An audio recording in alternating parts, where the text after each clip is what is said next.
you that the taking of photographs and the use of recording equipment are strictly prohibited in the concert hall. In accordance with New York City law, please turn off all electronic watches, pagers, and cellular telephones. Thank you.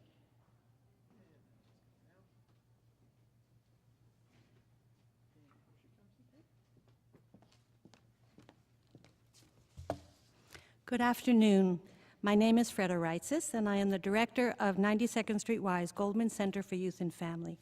It is my great pleasure to welcome you to this special program, a collaboration between 92nd Street Y, Soaringwords, and the Jewish Community Center Association. Generous support from the CVS Caremark Foundation has made this program possible. Since the 1970s, 92nd Street Y and the JCCA have been providing rich and dynamic programming for the special needs community of children and adults. And today, joined by Soaringwords, we are so pleased to present a seminar entitled Caring for Yourself as a Caregiver of a Special Needs Child, Proven Secrets to Give You Immediate Strength, Comfort, and Calm, with Lisa Buxbaum and Dr. Catherine Lord. Lisa Buxbaum is the CEO and founder of Soaringwords, a not-for-profit organization which has embraced over 250,000 children and families. Lisa is a passionary, a visionary driven by great passion and action. Her personal experience with death and illness inspired her to launch Soaringwords, whose mission is to lessen the impact of serious illness by connecting ill children with their families to a community of compassionate and caring volunteers who inspire them to never give up. Soaringwords embraces these children and their families by providing fun, creative, and educational activities, both in person and online, which cultivate joy, hope, laughter, and healing. Lisa has been awarded the Lives That Make a Difference Award from A&E Networks, Cisco's National Growing with Technology Award, and has been a guest on ABC News Good Morning America. Dr. Catherine Lord is the director of the Center for Autism and the Developing Brain, a subsidiary of Weill Cornell Medical College and New York Presbyterian Hospital. She completed her academic work in psychology at UCLA and Harvard. She received the Patricia Buehler Legacy Award for Clinical Innovation from the American College of Occupational Therapy, the Award for Distinguished Scientific Contributions to Clinical Psychology from the Society of Clinical Psychology, and the Asperger Kanner Medal from the Free University of Berlin. Dr. Lord is highly respected around the world. Her patients and their families consider her to be a trusted advisor and advocate. We are honored to have them both here today at 92nd Street Y. This seminar will remain on our website at 92y.org/special needs, and there will be ample time for questions from the audience. Please join me now in welcoming Lisa Buxbaum and Dr. Catherine Lord.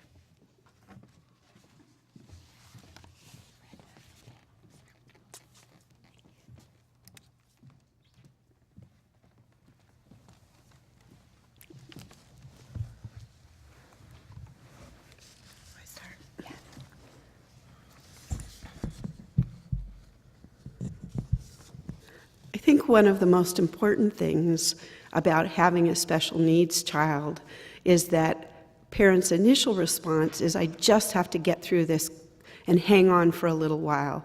But the reality is that having a child with special needs is often more like a marathon than a sprint, and that means different ways of coping with your own needs as a caregiver. Thank you, Kathy. 11 years ago, I started Soaringwords because 14 years ago, there were 3 experiences with death and illness that happened in my family. My only sibling died suddenly of an asthma-induced heart attack, and my father had cancer, and my oldest son was catastrophically stricken with rheumatic fever, and this happened in a 10-month period, which was a very scary and harrowing time for our family. And during that time, it struck me that attitude and feeling loved and supported is an integral part of healing, and that's really the impetus for Soaringwords, to inspire parents of ill children or special needs children that strength and greatness is inside of each person and each child, and that we are responsible for each day working towards and moving towards things that could be positive and can enhance our energy and give us hope, or focusing on the crushing and really overwhelming facets about caring for someone with a serious illness or a special need.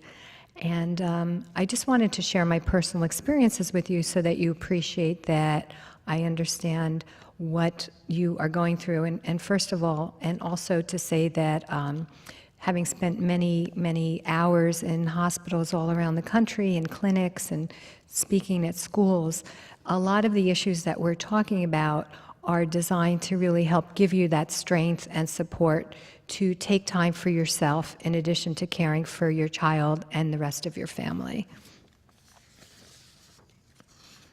So we want to just congratulate you all for coming today and for joining us on your computers. That in and of itself is a gift that you've given yourself. And we want you just to really sit back and relax and don't multitask and just really take this gift in for you from us. So our first topic is that you are not alone. More children are recognized today as having a disability or a chronic illness than ever before, with nearly 20% of children at some point having a chronic or serious illness, more than 15% of school children having some kind of disability, and the recent statistics for autism spectrum disorder of 1 out of 88. I think when children are young, parents are often very focused on the idea that maybe their children will grow out of this.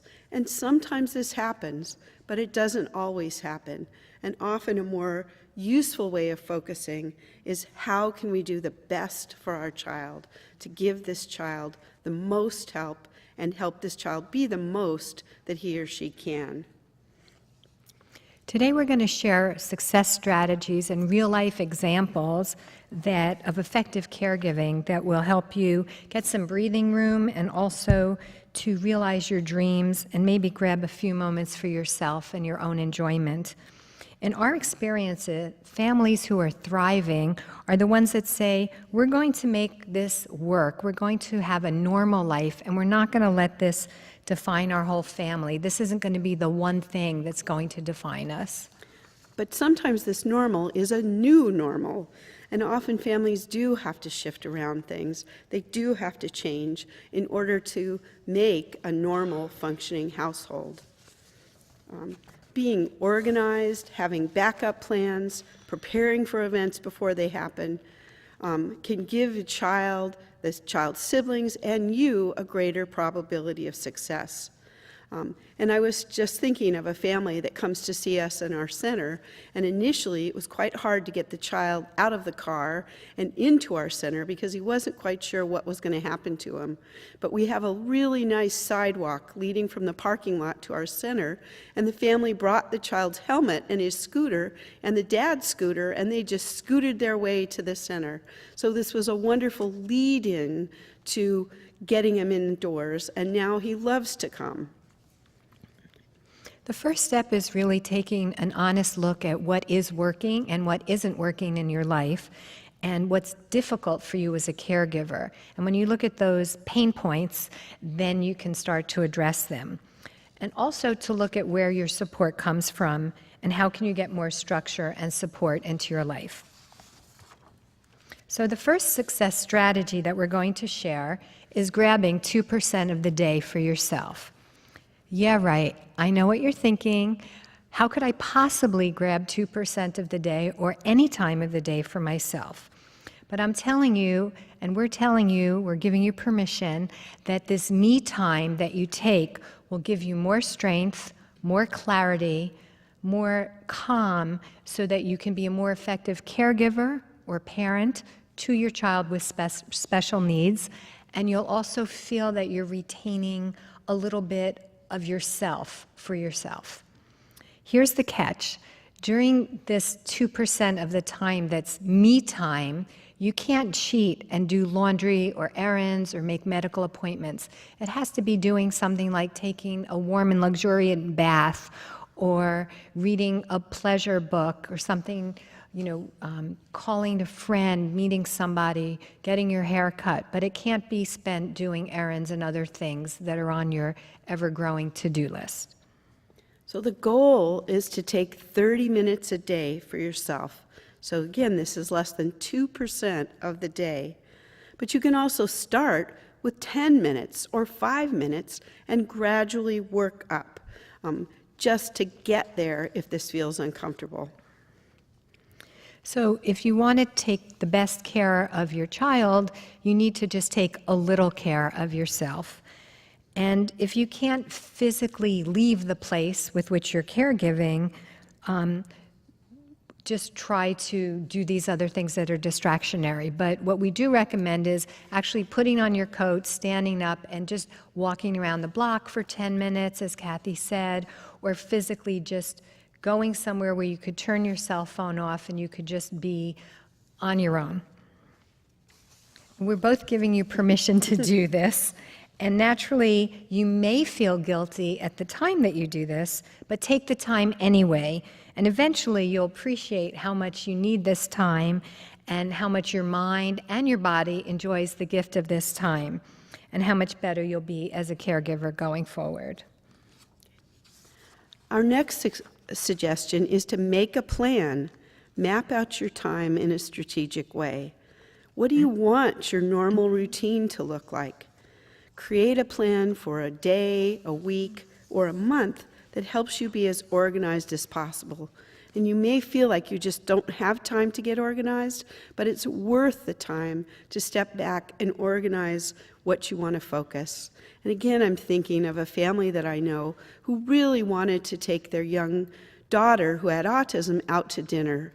But she really couldn't tolerate just walking into a restaurant. So what they did was they went out to the restaurant, talked to them, picked a restaurant like an Applebee's that they thought could accommodate her, talked to the people at the restaurant about the fact that they were going to bring her, got copies of the menu, went and laminated the copies of the menu, cut out the pictures of the foods, practiced with her sitting at home what she would need to do, and then walked into that restaurant ready, and she was able to do it. And this was such a source of pride for her and a real achievement for the whole family that couldn't have been done without planning.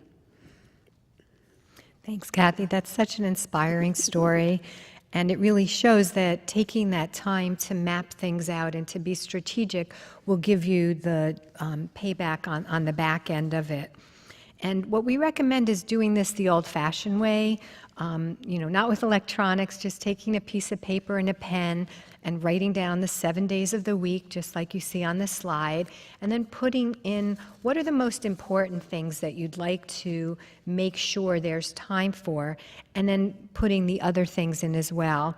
And you'd be surprised that when you wrap your head around this exercise and then share it with your significant others and eventually with the whole family, it becomes a real bonding experience and an opportunity for everyone to feel part of creating this plan, which also will give your children with special needs a sense of control, ownership, boundaries, which all is very helpful and productive.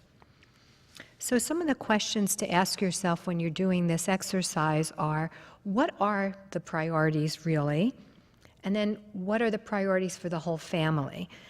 And you've all heard of identity theft, when somebody takes your credit card or your personal information and uses it. But there's something else called identity drift, which is that it's the normal tendency of a caregiver to spend so much time, all of their energy, caring for their child with special needs that there's nothing left for you. And by having a schedule and incorporating routines and hobbies and things that you love and the other members of your family really enjoy, it will help you get back to this feeling of being at one with yourself. And it's really essential to schedule time with other people in your life as well. When my father was in the hospital recovering from a stroke, my mother is very devoted to Dad and was always there every day, all day. So I felt that it was my obligation and my honor to be with Dad at nighttime, to spend the night in his hospital room with him. And at the time, my youngest son was 11 years old. And that meant that in the mornings when he woke up before going to school, I wouldn't be there to have breakfast with him and to, get him ready and get him to the bus to go to school. So it was important for me to carve out a ritual that I would call the house every morning and have that conversation with Joshua and ask him how he slept, ask him what he had for breakfast, so that he would have that emotional connection with me, and also to leave a little extra time at nighttime to make sure that, he was in bed and, that we had spent some time together at dinner with the rest of the family, so that when I went back to the hospital, it wouldn't be so disruptive for him. It's taking the time to know what's important in your family routine, where the points of great tumult and a lot of activity are, to make sure that you can be with your children when you need to and how you need to show up. Once you have these strategies, I think it's also important to sometimes review them, reevaluate and tweak them, because sometimes they take a life on of their own. So back off after a while and say, what could I do differently or better to make a different routine for my family and me? In addition, I think we just can't overestimate the value of sleep. Sleep and routines and rituals that soothe, from listening to music, breathing, or anything that helps you relax. I think as someone who spent 3 months fighting off a premature labor, I have an automatic reaction to someone who says relax, because I listen to people yell at women in labor saying, relax, relax. But I think it is important to find a time and a way to relax, to let yourself relax. And this is not easy, but it's of critical importance. Special needs children also really benefit almost always from structure and routine. And that's true of actually all children and many of us.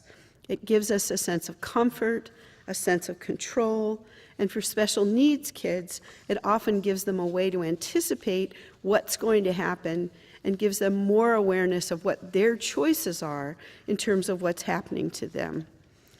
There need to be boundaries, rules, and actions taken that help a child not take up all the air in the family all the time. And this is not something that hurts the child, but helps the child.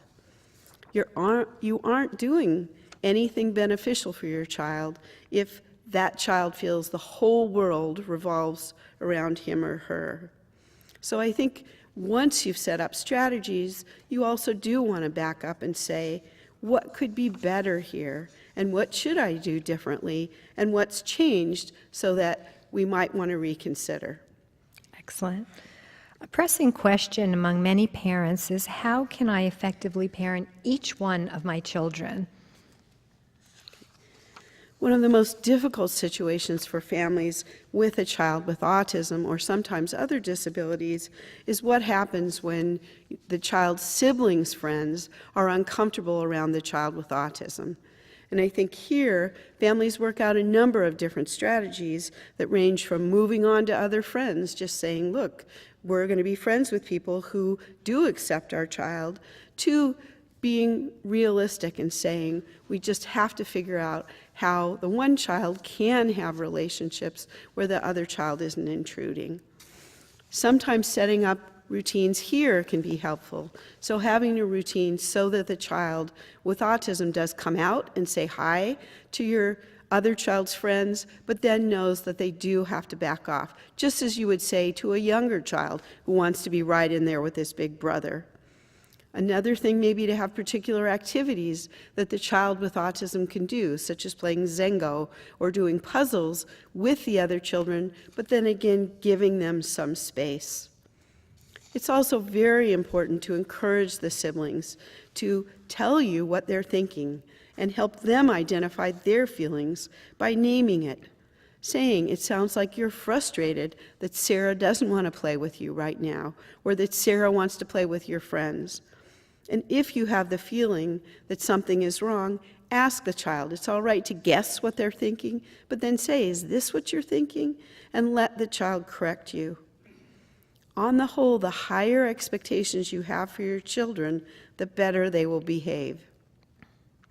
It's important to stay connected with your children with daily routines and also in doing things together. But it's also important to spend time with each of your children separately or one-on-one. And helping your children have fun together is also something that every parent struggles with, or every parent aspires to, having that fantasy moment where everyone's sitting around the hearth, eating marshmallows, making a puzzle, and everyone's just playing perfectly. Well, I guess what we wanted to say is for families with special needs children, why should your family be different than any other family? Which is to recognize that there are things such as sibling rivalry and different moods and emotions that often get in the way and don't give us these picture-perfect moments. So we just want you to really fully appreciate that as well. So when looking at your child's behavior, try to tune into the feeling behind those behaviors. And remember, all feelings are acceptable. All behaviors are not, but feelings are acceptable. And it's fine for your other child to be angry or frustrated, and you want to accept that and figure out how to deal with it. There's also many organizations that have family fun days or activities with other families with special needs children, and this is so helpful with the siblings and for the children to have these opportunities to socialize with other peers in a safe and controlled environment. So we invite you to check those out. And the JCC of North America has many, many wonderful programs at the local JCCs that are really open to everybody in the community. The next theme is you can't protect your children from life. Kids have built-in radar. They notice things, especially when adults are trying to hide something from them. That's why it's really important to share age-appropriate facts in an honest, loving, and non-alarming way. Many times parents ask me, should I tell my other children, or what should I say about his brother or sister having autism or another developmental delay? And I think that it's very important to be straightforward and not overload information, but not act like this is something that you're ashamed of or something that's so complicated that the child can't possibly understand. When you hit something that's unexpected or disappointed, you need to acknowledge that something has happened with your child and then move forward. And it's so important to validate these feelings, to let them know that it's normal to have these feelings and that they can always come to you to talk. And also you want to stay connected with your children throughout the day. Maybe you want to call the school and let them know that such and such incident happened so that they have the context, that their advisor and their teacher knows what's going on. That also will give your child the extra confidence and support that they need. And let them know if you physically can't be with them, that you're still with them emotionally, and that when you come back at the end of the school day, we'll talk about this at dinner time so that they know that you're there for them.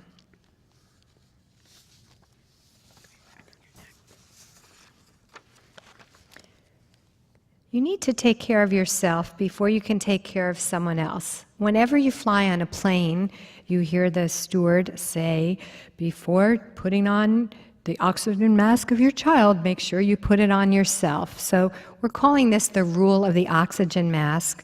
And we think that this simple rule is counterintuitive for caregivers, because it's natural for parents who are caring for children and special needs children to want to do everything for the child, to always put the child first, often to the detriment or exclusion of any of your needs and wants. But the fact is that your caregiving will be very short-lived if you end up driving yourself to exhaustion and never doing anything for yourself. And if you ignore yourself completely, then you won't be of any benefit to your child or to yourself. Once you get used to the idea of the rule of the oxygen mask, your body will tell you when you're neglecting it. Everyone listening probably knows what I'm talking about, where you have a particular part of your body. I mean, I know I find myself gritting my teeth, but you might Tense your shoulders or your back and know that your stress level is off. And this is a time to step back and figure out how are you going to put on that oxygen mask for you and get yourself ready before you tackle everything for everybody else. So we have some quick and easy suggestions that will give you immediate support to take better care of yourself. The first is to nourish your body with healthy food and water. Today, so many grocery stores and supermarkets sell ready-made convenience foods or prepackaged vegetables and fruits. And again, it doesn't take a lot of time to just chop all this stuff up and put it into Ziploc bags throughout the day that you can be feeding yourself and remembering to take care of yourself. We're really talking about healthy non-processed foods because those are the ones that are going to give you the most energy and also reduce the great stress of caregiving. And it's a fact that extreme stress can cause dehydration, so it's essential that you keep yourself well hydrated throughout the day, drinking lots of water. Soda, caffeine, and other very sugary beverages and foods can actually increase your stress level, but because afterwards you could crash. But if you drink lots of water, that should also kind of balance things out for you. And nothing's more rejuvenating than taking a warm bath or shower or swimming or just being in nature, being near water. I think I was a dolphin in a former life. But just making sure that while you're doing these things, you're conscious of what you're putting in your mouth. Another strategy is to make a space for yourself. I know that when you spend lots of times in hospitals or doctor's offices or outpatient clinics, you probably aren't in the most calm, tranquil setting.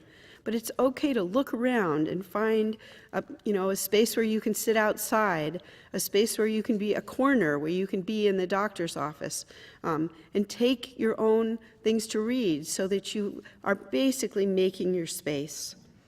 In addition, you can create little tiny small rituals or things to do that just make your life more pleasant. How things smell, spray on some perfume. You may be going to the doctor's office, but if you're happy about how you smell, that may make your life better.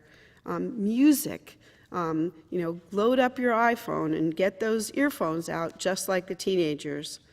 Focus on breathing is also important. Your breath is going with you wherever you're going, and that's always something useful to think about. What am I doing with air? Books and magazines, and even at home, identifying one small space that's yours, whether it's a corner in your bedroom or your kitchen, or something where nobody else goes in, can be really important, especially for mothers.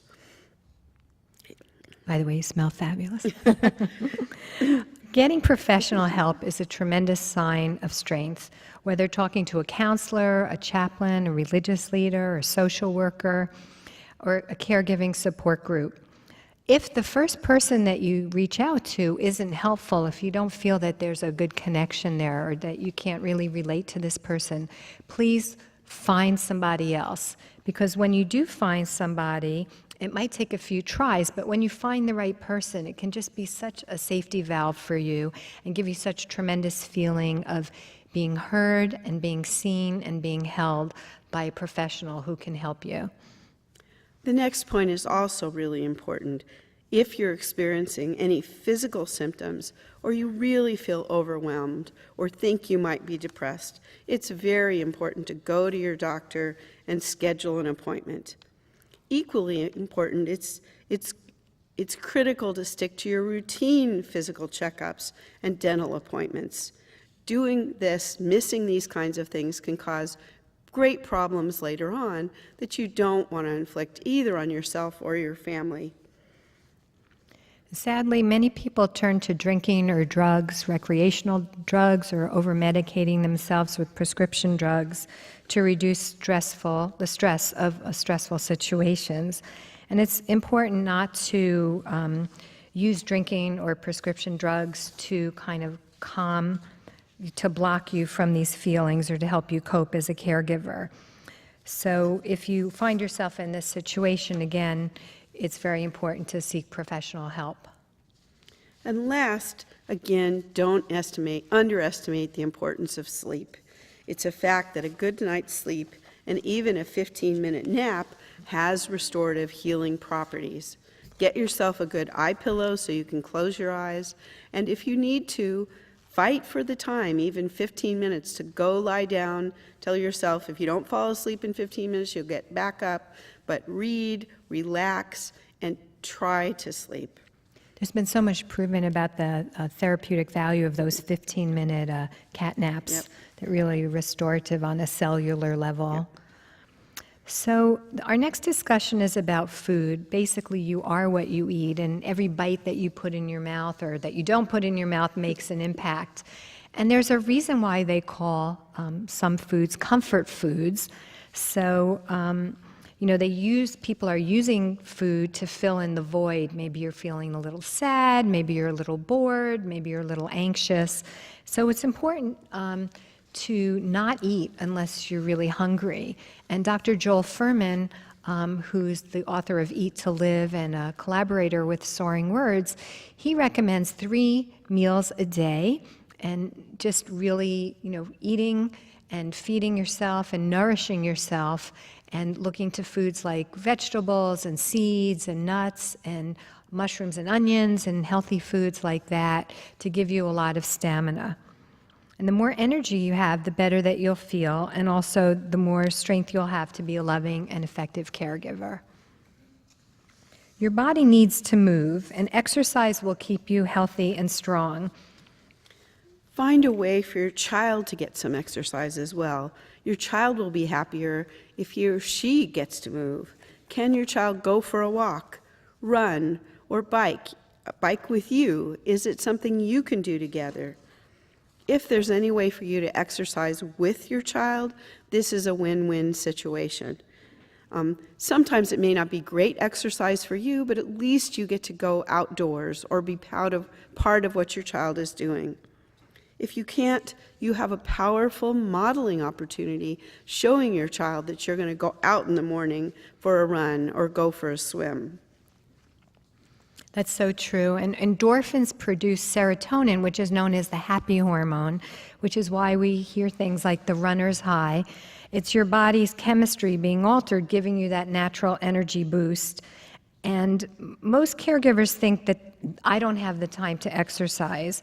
And I know many of you are saying, yeah, right, Lise, there's no way that I'm going to get up and do that or do that at the end of a long day, squeeze another thing into my to-do list. But this 10 or 15 or 20 minutes of getting your cardio aerobic heartbeat up you will feel a definite change in your body. If you do this for a few days and then a couple of weeks, you will get hooked on that endorphin rush, and you'll find that it will actually carry out throughout the whole day, giving you more energy. So we have a really short list of some pointers. Maybe you want to park a little bit further away from the destination you're going to, or maybe you want to just try to do a 10-minute walk in the morning or at the end of the day.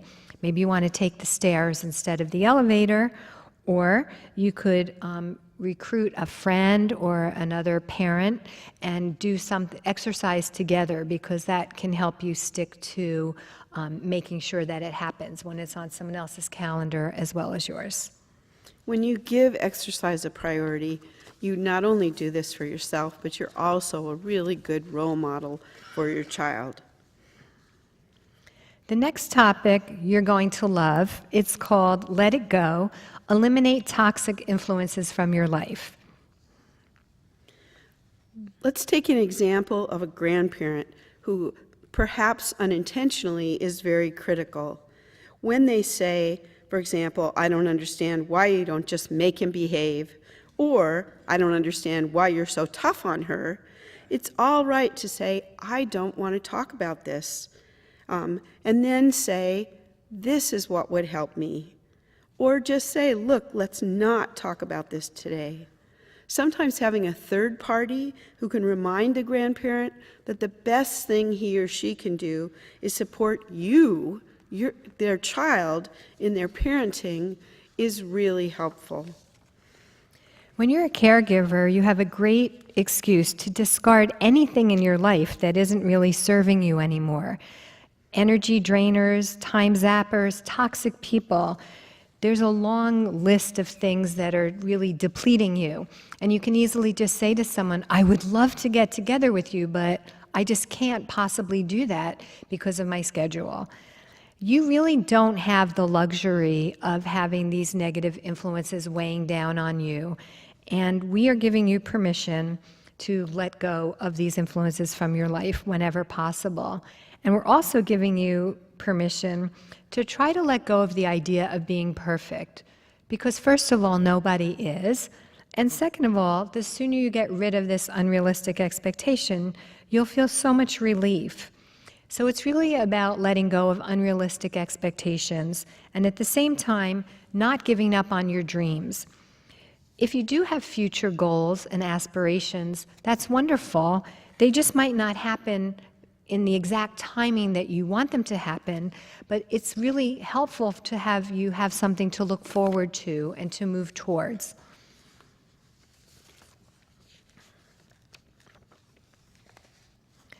There's another important topic to discuss, and that's how often do people think before they speak. And as you can see from some of these statements here, we've just pulled together a little list. I know just how you feel, or it's God's way, or you have to be strong for your child.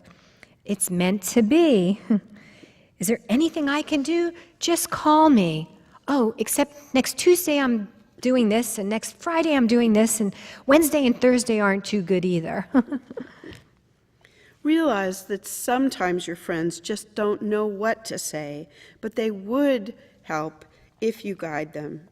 You can help create the tone and teach your friends and families what they can do to support you. Sometimes let them know what you need and give them a chance. And if it doesn't work, then you can move on. And it's important, what we're talking about, sometimes it's not the words that they're saying, because we are giving everyone the benefit of the doubt, even though we are putting all of this communication under the heading of thinking before you speak. We know that it's hard for people to talk about special needs. It's hard for people to talk about illness or situations that make them feel uncomfortable. So we're giving everyone the benefit of the doubt, but sometimes it's the tonality. So for example, saying, "How's Frank doing?" as opposed to, "Hey, how's Frank doing? How are you doing?" It's the same language, but said in a different way. So it's kind of easy to make a course correction, and most times we're assuming people aren't aware of how they're communicating. The next suggestion is to create a circle of support. Who were the friends you had before your child's diagnosis that you still have? Who are the friends and family who have stuck with you? You don't have to do this alone. Caregiving is hard work, and it's very isolating, and it takes a lot out of you. Don't be afraid to ask for help and let others help you. Often people want to help.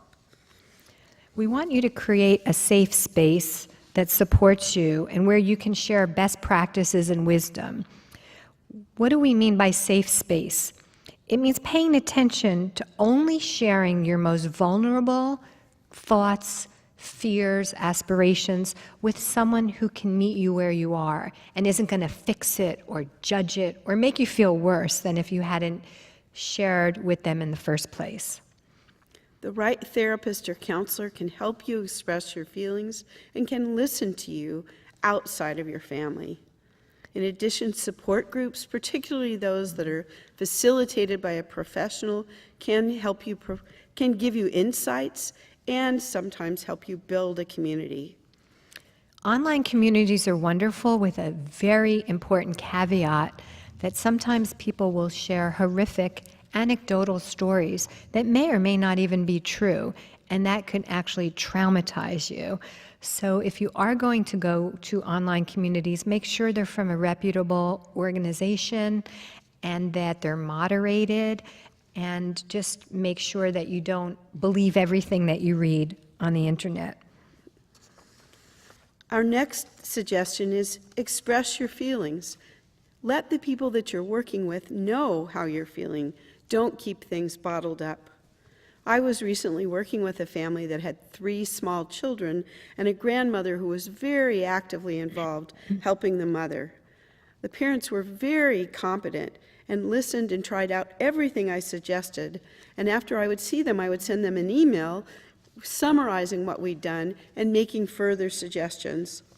One time, I got an email back from the mother saying she was so stressed right now and so overwhelmed with so many people telling her what to do that she felt completely inadequate. I realized I'd contributed to this. I'd been sending her emails saying, try this, try that, try this. And because she was such a good listener, I was just piling on the advice and hadn't watched or listened to the fact that I needed to slow down and that I was making her feel worse rather than better. So it was actually really good that I caught her at a time when she was able to say to me, this is too much, and I need to slow down for a minute. You want to give yourself time to get in touch with your very real emotions: shock, sadness, anger, grief, loss, guilt, fear, or loneliness. And don't try to suppress these feelings or deny them. If you can find a safe space, whether that's going for a walk around the block or going to the gym or spending time in the bath or just by yourself, meditating, praying, just to really let these feelings bubble up and express themselves and come out, because if you keep them in, it's just going to not help the situation, and it's probably going to make you feel much worse. It's useful to think, how can I understand my own feelings and recognize that these will change over time. It's also a sign of strength, if you feel you need it, to seek professional help. Spiritual leaders, doctors, and sometimes even close friends or relatives can listen to your feelings and give you useful feedback, which can help you process and understand your feelings more. And if they're not listening in a helpful way, teach them and let you know what you need. Let them know what you need. You can say, I would really love it if I could just tell you how I'm feeling and you could just listen. Don't feel like you have to make comments. Just listen. Let's talk about fun. Fun is possible and necessary. And Kathy has just a really funny anecdote that just thinking about it is making her get choked up. I mean, I think the reality is that often families and I have a great time because funny things happen. And one of the families that I know was recently walking down a street and went by a hot dog vendor, and the little boy with autism wanted a hot dog, and the parents said, no, those are that man's hot dogs. And the little boy then went and grabbed a whole bunch of hot dogs and took them to the man and said, here are your hot dogs. Well, in fact, this was quite funny. Even though it wasn't exactly appropriate, it was remediable. They could buy the 3 hot dogs, and it was amusing. And I think the parents were torn because they didn't want to laugh too much because they didn't want the child to feel like this was something he should do again. On the other hand, it was funny. And I think sometimes just enjoying your child's jokes or the funny things that happen to all of us. You'll be amazed how much fun you can have with just a little ingenuity, having family movie night or funny hat night, or just, getting bubbles and doing that, just shaking it up a little bit, watching a favorite movie together, something that your whole family can do together, just that's fun and not, let's get ready for tomorrow and let's lay out your clothes for school and let's do homework. It's just a chance to be together and be enjoying each other's company. I think music is a real source of joy here. And I think anything you can do so your child can participate in music, so not just listen, but dance or play an instrument or bang on a drum, and that you enjoy together is a source of strength. And it's great to invite your friends to share in the fun also. You can invite them to send you emails or jokes and funny things that they hear about. And also you could have jokes that you share with your family at dinner or when you're together.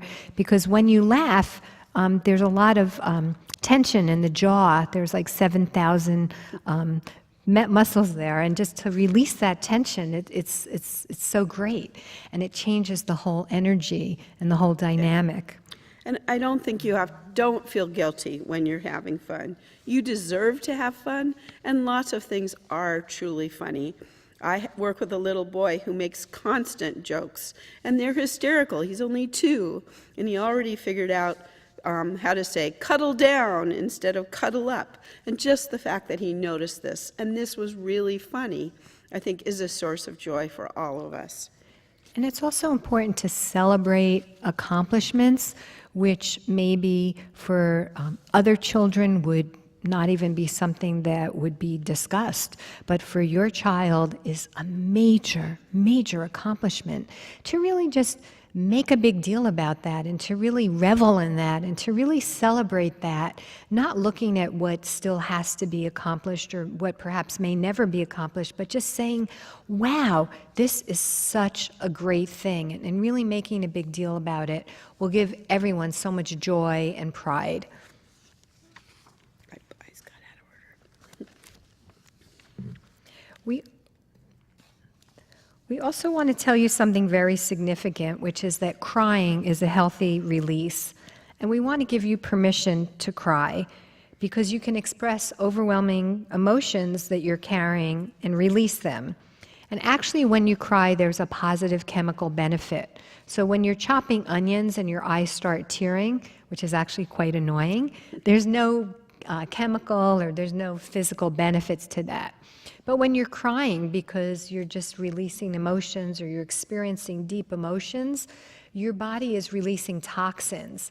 And that's why humans are really the only species that does cry, and it's connected in some way to evolutionary survival. It's important for children to see that their parents do have a range of emotions, which includes happy and sometimes unhappy. And although you don't want to show your child emotions when you're feeling really out of control, it's important to get control. It's also fair to let them see, for example, if you're angry or if you're unhappy, when you're feeling in control, because they need to know about those feelings too. You also want to make sure that a child doesn't think it's his or her fault. You don't want them to think, you are sad because you screwed this up. We want to invite you to shut out the world and go inward. So let's focus for the next 60 seconds. We're going to do a little centering exercise here. Please put both feet on the ground and close your eyes. And we want you to slowly breathe in and breathe out. And we're going to do this 3 times. So breathe in. Breathe out. Breathing in. Breathing out. Breathing in. Breathing out. Excellent. You can open your eyes now and notice how you feel. We just spent less than 60 seconds, and you can practice this exercise anytime, just not when you're driving or working farm equipment. But if you feel overwhelmed, you see how quickly you can change the dynamic that's going on inside of your body. It's also important to have some time when you turn electronics off. Not only 2-year-olds need to have limited screen time, but all of us need to have some time when our phone is not on and other electronics are not calling us and asking us to do things.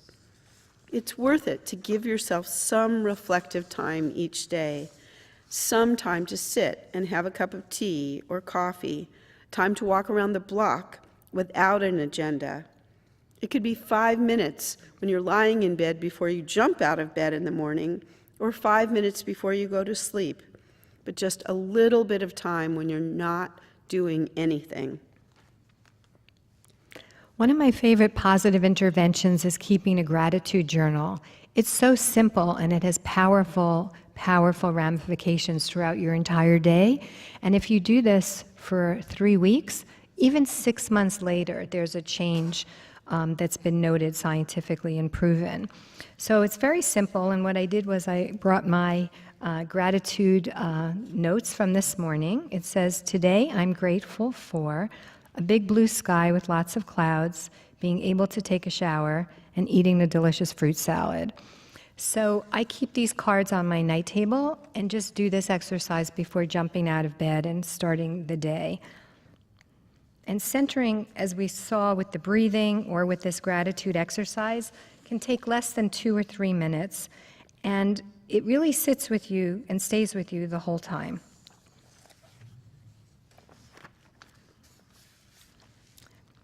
The next point we want to make is temporarily leaving the caregiving role behind. It's such a relief to have some space in your workday or your week where you don't have to be a caregiver. In fact, it's really exciting. It can be very liberating to be anonymous, to go somewhere where nobody knows you, nobody's going to ask you questions about your child or your life, and you just get to start over and do whatever you want. So pace yourself. It's wonderful to escape into a good book or a movie or a nap or another distraction, and never feel guilty. Know that this is going to give you that extra stamina for your child and for yourself. We're now going to talk about soothing all of your senses. Caregiving over a long period of time can make you numb. For this reason, it's important to engage and appreciate all of your senses. For sight, it's important to create a calm environment through healing visual elements. Eliminating clutter can make a big difference. Give yourself the freedom to use colors that you like, that are soothing, or that remind you of fun things. Smell. Our memory is strongly aligned to our sense of smell, and aromatherapy is wonderful. There's many organic essential oils that you can get at a health food store, such as lavender or peppermint, and they each have different attributes that you will feel immediately. So simply putting them on your temples or your pulse points when you wake up in the morning or before you go to sleep will create a change that you will experience, and they only cost a few dollars.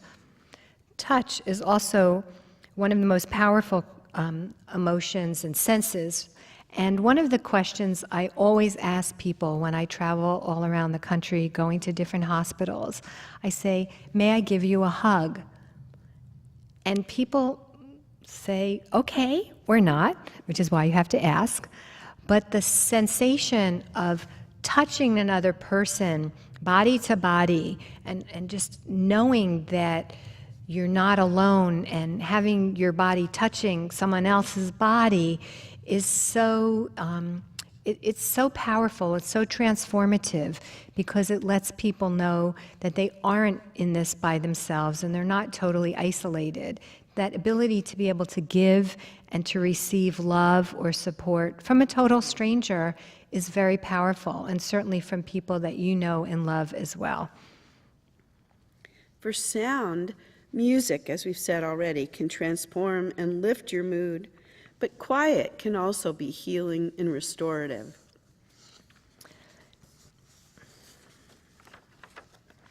You can't always change or fix the situation, but you can control your attitude. And one of our Soaringwords advisors, Dr. Bernie Siegel, and other pioneers in the field of mind, body, and wellness and healing visualization have proven that when a patient has hope, love, encouragement, and support, then he or she has a greater chance of positive outcomes. And there's so many reasons why having a positive attitude is the best way to navigate each day when you're caring for a special needs child. It's virtually impossible to hold on to both a positive and a negative thought at the same time. Your brain just can't do this well. So when you are struck with negative thoughts, you can choose to focus on something positive. It can be hard, but you can do it. And cognitive behavior therapy is really based on ways to try to help people think about positive issues when they're overwhelmed with negative ones. When you choose to think of positive thoughts, it creates a self-fulfilling reality for you and for the person for whom you're caring. Expect and celebrate random acts of kindness each day. Someone opening the door for you, or someone calling you out of the blue, or sending you a card. And then if you're open to giving and receiving these random acts of kindness, especially when you're feeling the most down, it will transform your mood. A kind word or a joke, someone giving you a big smile, it's going to give you an instant lift. We see this, for example, in the parents that come to our clinic. A parent may take time out to tell me how well our student did babysitting their child while we talked. I was recently on a train and saw a person with autism who was asking the person sitting next to them about their glasses, their vision prescriptions, when they went to the optometrist, and the person was very kindly answering these questions. And you can see that there is kindness and thoughtfulness in this world. And recognize that there's always going to be good days and bad days, so it's really important to appreciate the good days and to really savor them, and then to remember them when you're not having such a good moment at that time. I think it's also important to realize that if something is constantly frustrating, then it may be time to do something about it. What can you change about something that's just driving you crazy? Can you say, look, this is not good enough. How can I make it better? How can I get out the door on time? If it's constantly frustrating to be able to get everything together and get your child out to school, what can I do about it? And how can I avoid getting myself in situations that are continually frustrating? A technique we've used with people with autism, but I think it actually works for me and for just about anybody, is to not pretend that your worries aren't there. To be able to actually say, all right, I'm going to have a worry jar, and I'm going to write down those worries when I have them, put it in a jar, and then I've got to stop thinking about it. Once a week, I can open up that jar and lay out my worries and assess the situation. But then you can say, all right, boy, that wasn't such a big deal. And this one is something that I've really got to deal with. But it gives you a way to acknowledge you've got the worry. It's not that it isn't real, but that you thinking about it without doing anything is going to do you no good. There are blessings in caring for a special needs child if you're open to seeing them, and we invite you to find meaning and gratitude, purpose, and resilience each day. The kindness of a wonderful teacher or people who provide care for your child, taking the time and having the ability to say what's truly important to the people that you love, and being able to forgive things from the past and be gracious in the present. Often being a caregiver can give you a better appreciation for what's truly important in life. And you can give back to others. A family that we see always brings cookies to our clinic. And these cookies make everyone so happy that they do a better job with the next families that come in. We had a dad that we discovered was pruning the weeds outside of our clinic. We couldn't figure out how it looked so good periodically. And he finally said, you know, I just wanted to do something for you, and this was a simple thing that I can do. And these things do make a difference, both in terms of the actual pruning and cookies, but also the shared joy in accomplishing something with these families. Our next point is paying attention to synchronicity, the seemingly impossible things or coincidences that show up in your life. And when they show up, and when you're open to experience synchronicity, it tends to happen in greater flow. Perhaps you've thought of a song, and then a few moments later it appears, it comes onto the radio. Or if you think about someone that you haven't spoken to or actually thought about in many years, and then you run into them. One of our Soaringwords children, Gabby, is a 12-year-old cancer survivor, And there was a beautiful, poignant, synchronistic story that happened when her parents, Lisa and Lou, were waiting with her. She was about to be wheeled into the operating room. And they turned to the OR nurses, and the father said, you know, what are your names? And the nurse said, well, I'm Lisa, and the other woman said, and my name is Lou. And that just synchronistic occurrence gave them so much hope and strength during her surgery. Remember that people love you and your child. People don't just love you and your child because of your special circumstances. They love you and your child for who you are, and they may have met you because of the special circumstances, but that's just the key that opened the relationship. So before the Q&A begins, we want to wish each one of you strength, joy, resiliency, and courage. And please know that we're supporting you in your caregiving journey, in your parenting journey, and sending you tremendous love.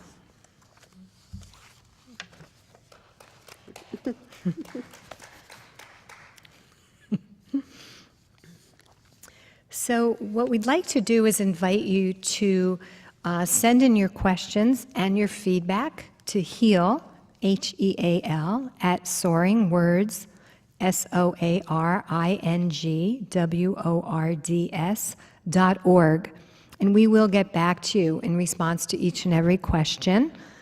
We know that people are listening in from all throughout North America, and we also know that in the future many people will be reviewing and listening into this webinar. But we do have some questions that have already come in. So Kathy, would you like to read the first one and start us off? Sure. The first question is, in your experience, what is the biggest reason for parental or caregiver burnout of a special needs child? And I thought of two things. One is, I think it's really important to recognize that some circumstances in some kids are much more difficult than others. But often the stress level of families is not that much associated with the difficulty of their child. It has to do with other things. I think what's hardest is when parents focus so much on where they want their child to be eventually and what they want for their child, but they can't take in what the child will learn next and how to get there.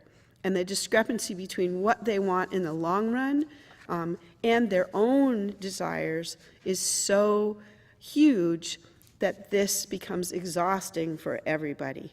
And that's, I think, the most difficult situation. Lisa? Well, I think also this notion that you still exist, like making sure you keep yourself in the equation, because as we've mentioned throughout the webinar, that's going to really help your child and going to help you looking at this as a marathon and not a sprint. Yeah, that's right. And I think remembering that if you lose yourself in your child has lost you a little bit.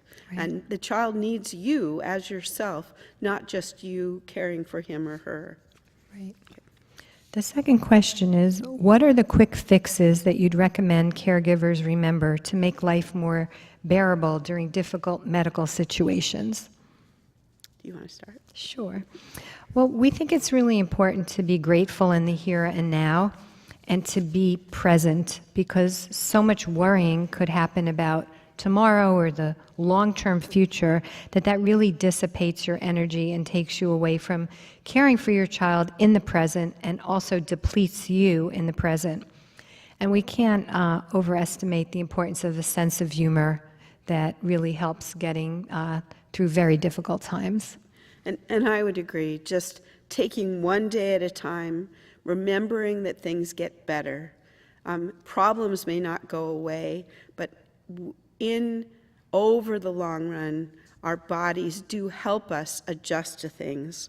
And last, remembering positive moments and being able to savor when something is funny or where someone was very kind. And also just guilt, just let go of the guilt, because that never helps anything. The next question is, I manage a lot of people in my job. Are there differences between women and men when they are caregiving for a special needs child? What are the challenges for each gender, and what do you recommend to give the parents and caregivers more strength and support? The reality is that women do end up doing the majority of work in caregiving for special needs children. But I think there are many fathers who do a great deal, and most fathers care a great deal. Women tend to be more realistic and to be more exhausted. So I think what's important is to support women and figure out what can you do to help a mother do this, or a father who's the primary caregiver. One of the interesting things that's been shown in research recently is that one of the most devastating factors for a child with special needs is having a mother who doesn't accept the child. And I think that's partly because fathers are often less directly involved. What was critical for the fathers was to support the mothers and to be there when the mothers need them. And I don't think this is so much gender or someone's sex as just who is the primary caregiver and who provides the backup. So you could reverse that if the father is the one who's doing the most work. Right. Lisa. Also, in a corporate setting, timing is very important. Not 5 minutes before the biggest meeting of the quarter or the biggest presentation of the year to ask the colleague, how's your son doing? Or tell me what's going on with your daughter. So timing is important, and for the parents to be able to say, this isn't really time I want to get into that. But also, could be equally hurtful or odd to not acknowledge the situation if people are going around the room talking about, what they're doing with their kids or soccer or football, to say, what's going on with your son or what's going on with your daughter, to acknowledge that the person does have a child and not bring it up at all, because that also can be very hurtful. And finally, I think an unfortunate reality is that the services and the support through health insurance for kids with special needs is not consistent and not good. And many businesses could do a much better job advocating for these families when they sign up for insurance packages. There are waivers, and there are ways that businesses can help make sure that kids get the services that they need. And often this falls by the wayside because nobody thinks about the fact that they have employees who have a child with autism or a developmental delay who will need services. Great point. The fourth question was, I have a hard time asking for help. How can I get started? I think here, trying to be specific, as Dustin Hoffman once said about acting, to think about, all right, the next time somebody says to me, can I help you? I'll say, yes, you could. You can help me. You could open the door for us. Or you could watch my stuff while I take my child to the bathroom. I think thinking through situations where you need help, as we've said before, and trying to think, all right, what could I do so that if this happens again, how can I get others to help me?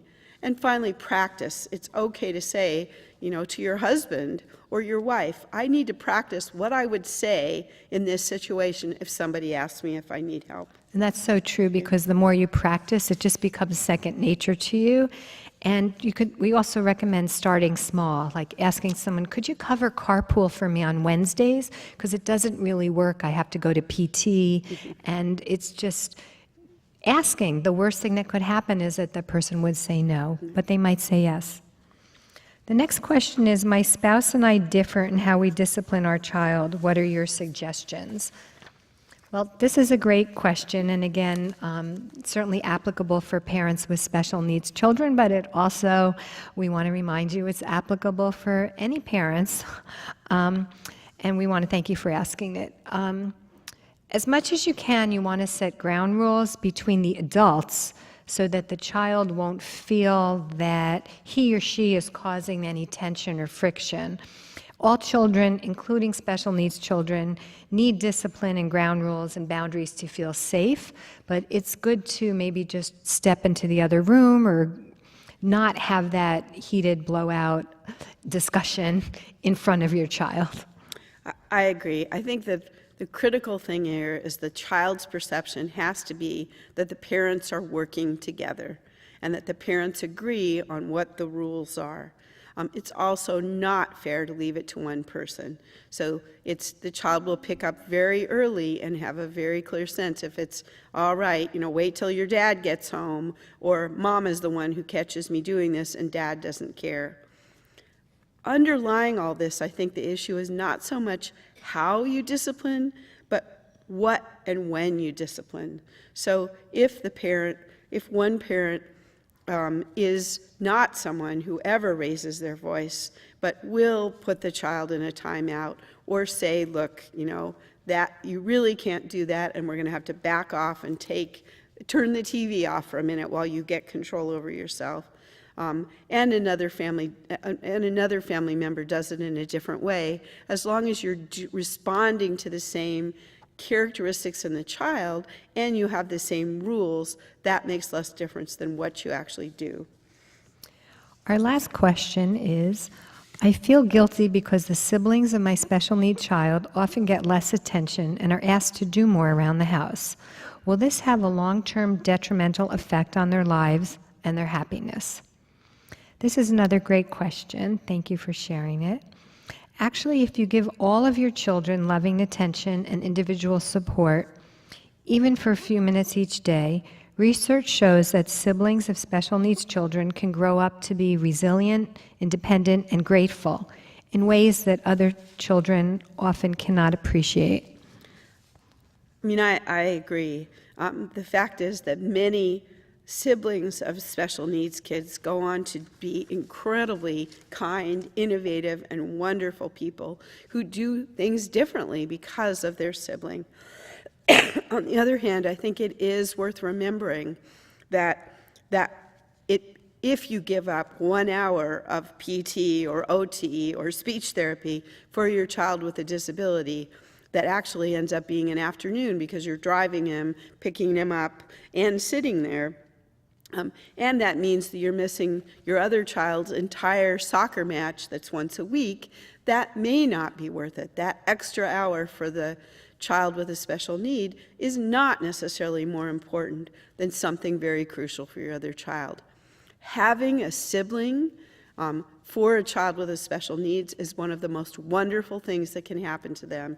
And if that sibling cares about him or her and spends time with him and doesn't resent him or her, then that is really important. So I think parents really do need to balance as much as you can. There's always going to be more demands on your time for the child with special needs, but trying to think about not just automatically responding to more and more, but thinking, how does this fit in our whole family's life, and how can we include the child with special needs in the things that the other child needs is important. Great. Well, thank you. We're at the end of our program now. So Dr. Lord, on behalf of Soaringwords and everyone who is benefiting from your wisdom and your expertise, you just have a great way of making everything very accessible and very real. And it's been really a great honor to collaborate with you and fun putting this project together. And for everybody who's here today and listening, again, we look forward to sharing other sessions with you, and we hope that you'll send us an email and visit us at soaringwords.org. We want to thank the JCC of North America. We want to thank CVS Caremark, and not least of all, Freda Reisis, the Program Director of the 92nd Street Y, for hosting us here today. Thank you. Thank you.